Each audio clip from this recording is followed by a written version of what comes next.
សួស្តីបងប្អូនទាំងអស់គ្នាវីដេអូនេះខ្ញុំហាញអ្នកគ្នាអំពីវិធី download វីដេអូចេញពីកម្មវិធី TikTok ក៏មកជាប់ logo គេនៅលើវីដេអូហ្នឹង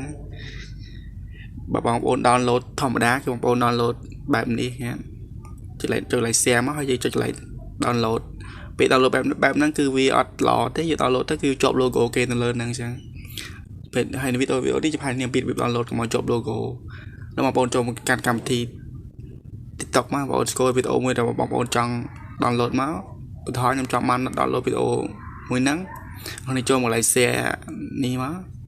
ហើយចូលមក like ពីថា copy link មកនេះចូលហ្នឹងមកអូខេបន្តែអ្នកនរគ្នាចូលទៅទិញកម្មវិធី Telegram មកអូខេឥឡូវយើងបានចូលដល់កម្មវិធី Telegram ហើយអ្នកនរគ្នាចូលមក like search មកនេះអ្នកគ្នា search ពាក្យថា TikTok download អ្នកគ្នា search ពាក្យហ្នឹងមកហើយអ្នកគ្នាចុចទៅលើពាក្យហ្នឹងមកហើយអ្នកគ្នាមើលមកក្រោមមកនេះមើលកន្លែងនេះមកអ្នកគ្នា pass link អ្នកគ្នាបាន copy ពីកម្មវិធី TikTok មិនហ្នឹងមក copy កន្លែងហ្នឹងមកអូខេហើយរងចាំតិចទៅអូខេឥឡូវគឺយើងបានវីដេអូហើយនេះអាចមើលវីដេអូដែលយើងបាន copy មិនហ្នឹងនេះ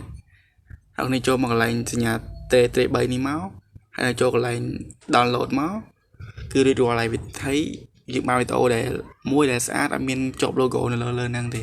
វីដេអូគឺមានតែប៉ុណ្្នឹង